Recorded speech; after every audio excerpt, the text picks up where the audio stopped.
Make some gluten-free bread today. And today I'm going to show you how to make the best gluten-free bread there absolutely is. Even my husband, who does not have gluten-free issues, prefers this bread over the regular wheat-based bread.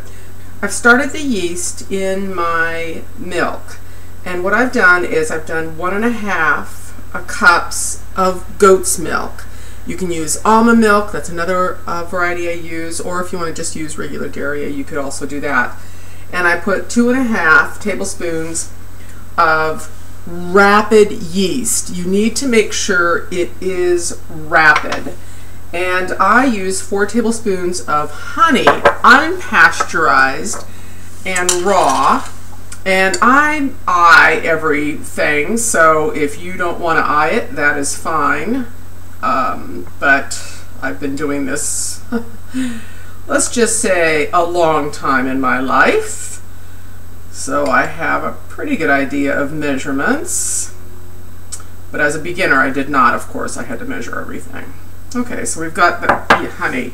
Now, for gluten-free, and I have found this for all my recipes, all the ingredients need to be warmed.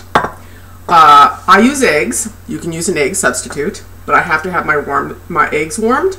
Even if I'm not proofing yeast, any liquid I use has to be warmed.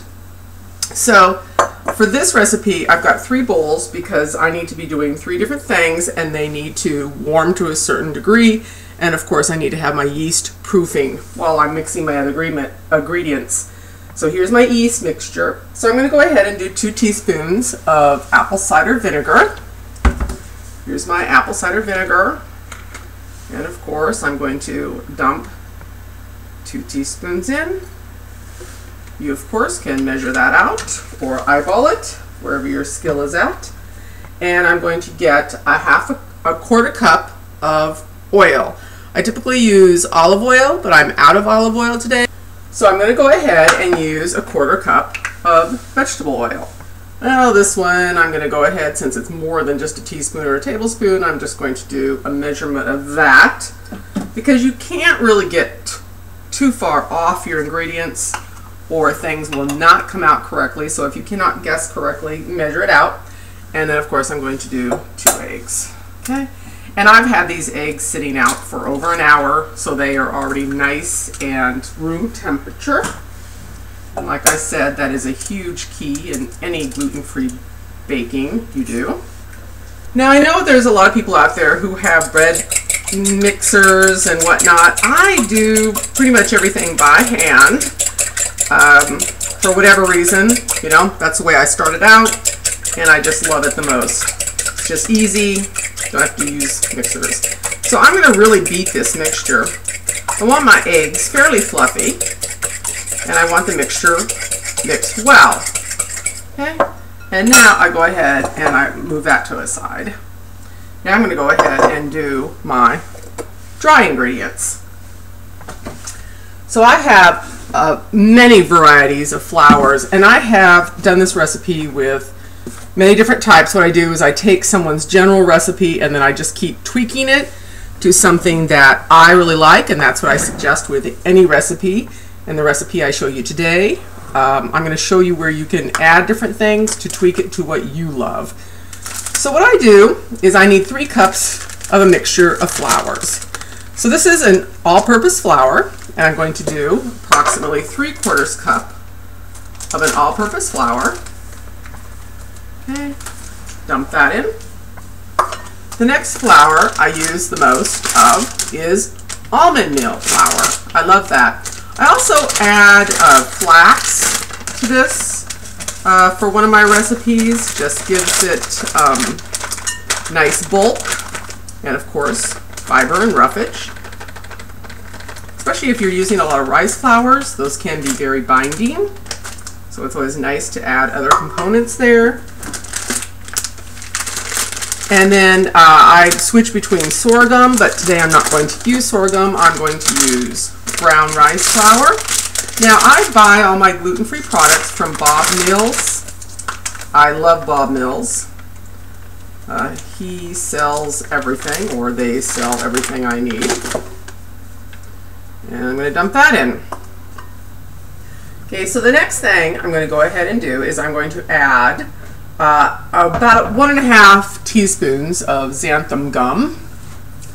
I'm also going to pull down my guar gum at the same time. And I grab my little ½ teaspoon. And I'm going to put 3 of those in. And I add about ½ teaspoon of guar gum. And that is fiber in itself, which is really nice. Actually, I think I'm going to just use another ½ teaspoon. So I'm going to do a whole teaspoon of that.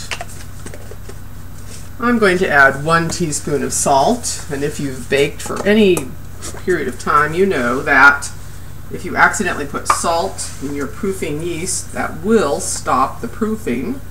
So don't do that until your yeast is completely proofed. So if you're wondering why things aren't rising and then you add those mixtures together too soon, it's because the salt will stop the yeast from proofing. And I'm just going to take those and I mix those together. You know what? I just take my little teaspoon, just mix those nice and good. You can take a nice big spoon and do that if you so choose. That's all fine. And I have to go get a nice big spoon anyway. And mix those together.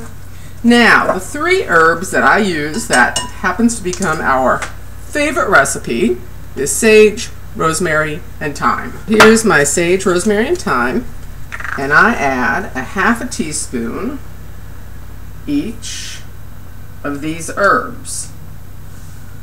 And then, of course, the way I eat it is I spread butter on it and then honey, and it's phenomenal. My husband just eats butter on it. But like I said, he actually prefers this recipe, a gluten-free recipe, over regular wheat breads. And he's discovered that actually for a lot of my gluten-free baking, he prefers them. It's just a lot of little tricks. And then I just mix that. I'm going to have to go get a big spoon anyway to mix all these ingredients together. My 2 mixing are a big fork and a spoon, depending on if I get chunkiness. Okay, so I actually stopped the video for about 15-20 minutes because I wanted my yeast to proof a little bit more. I like it to get really nice and frothy. So now it's nice and frothy, and I'm going to mix my 2 wet ingredient bowls into my dry. Using my nice spoon. Once again, you can use a mixer if you so choose, or a bread machine. Just don't over mix gluten-free bread or rolls in general. Okay. Mix my egg mixture in there, and I'm just going to whip it one more time before I pour it in. Use my spatula to get all my goodness out. Now, about at this time, you want to go ahead and turn your oven on at 375. Depending on your oven's heat, you're going to either bake this for 30 minutes or 40. Now, my oven bakes a little bit slower, so I actually have to bake mine for 45. Never let that stress you out. I always tell people, learn your tool, whether it's a computer or a stove or a washer or dishwasher. Just figure out how yours works best. I'm going to switch over to my fork just to make sure all my lumps are mixed in also. And mix that around. Okay, that is looking good. Now, I take my vegetable spray. You can use any spray that you like. I'm going to spray my bread pan well. I also melted a tablespoon and a half of butter because I'm going to place that over the top, and then when I put my saran wrap on it, it won't stick to it. So scrape everything off. My utensils. Now start to scrape the bowl. Line up my bread dish. and pour it in. You do not want to put this in a drafty place. That's probably true for most breads. I usually stick it in a sunbeam, or I put it on the stove to raise. Now, here's some other tricks. Never let your gluten-free products raise above the lid. There's no form to it. This is very sticky dough, as most gluten-free products are when you make them. And if they're not and you're having issues, it's because they do need to be pretty sticky. Okay, now, nice and smooth on top, I'm taking the butter that I melted, doing a nice little mix here, and I want it to go right on top, so when I put my saran wrap on, nothing's going to stick. And it also gives it a nice shine after you bake it. I do it with egg yolks also. Let me take my saran wrap, place it very tightly around your bread dish, and I am just going to put it over here by the stove. Raise it for about 30 minutes. Once again, don't let it raise above your lid. Here we are 30 minutes later, and the bread has risen nicely to the top, so I'm just going to pull it off very carefully and place it in the oven. My oven takes about 45 minutes, but everybody's oven is different.